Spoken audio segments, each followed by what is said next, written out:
brought to you by Palvi Agrico. आता शेतीसाठी जे काही लागणार ते घरपोच मिळणार, तेही मोबाईलच्या एका क्लिकवर.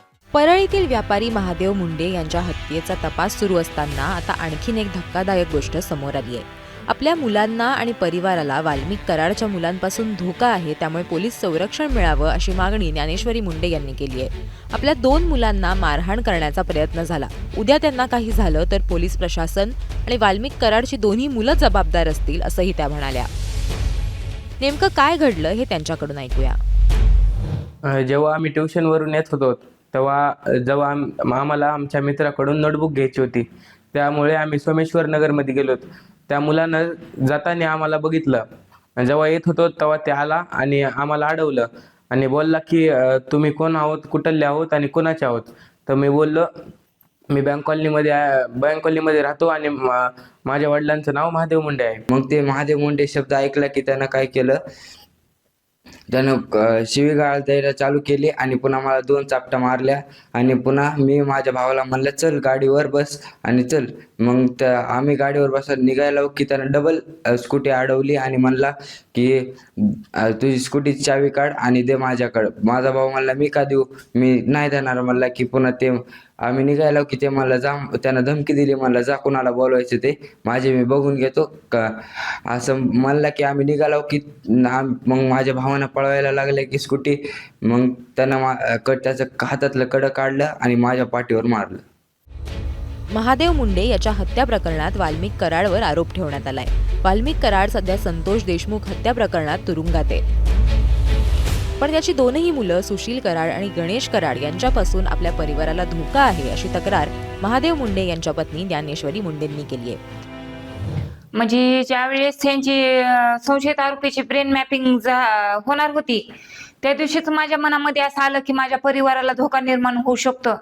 म्हणून मी माझ्या परिवारातल्या सगळ्यांची नावं, म्हणजे माझ्या 3 मुलांची, प्रणव, प्रवीण आणि पंकज, आणि माझ्या भावाची सतीश फड, कारण तो केसचा सगळं तोच पाहतोय, आणि माझे वडील भगवान फड, आणि माझे सासरे दत्तात्रेय मुंडे आणि माझा धीर अशोक मुंडे यांची सगळ्यांची नावे लिहून मी पत्र तयार करून परळीच्या पोलीस अधीक्षक परळी पोलीस स्टेशनला, अंबाजोगाई पोलीस स्टेशनला, आणि पुन्हा माझा भाऊ बीडला गेला होता शिवजयंती दिवशी SP ऑफिसला पत्र घेऊन.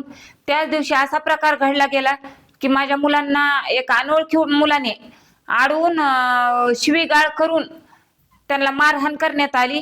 आणि म्हणजे आता लेकरांनी बाहेर फिरायचं का नाही असा प्रश्न बी मला पडलाय.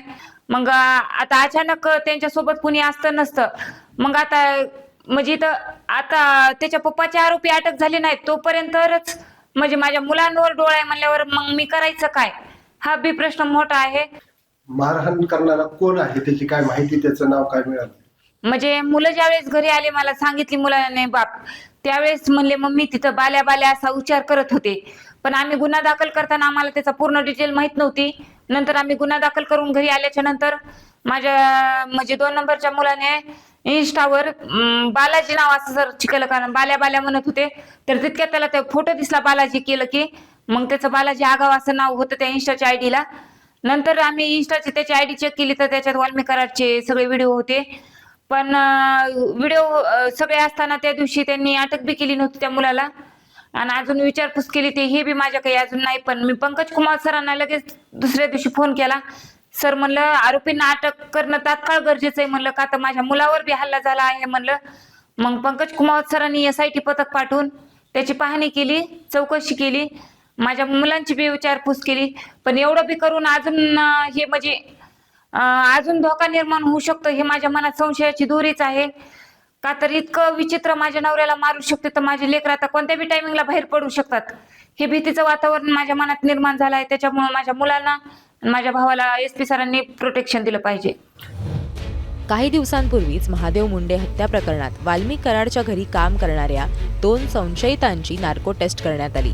या टेस्टमुळे तपासाची सुई कराड टोळीकडे वळत असतानाच हा हल्ला झाल्यानं परिसरात दहशतीचं वातावरण आहे.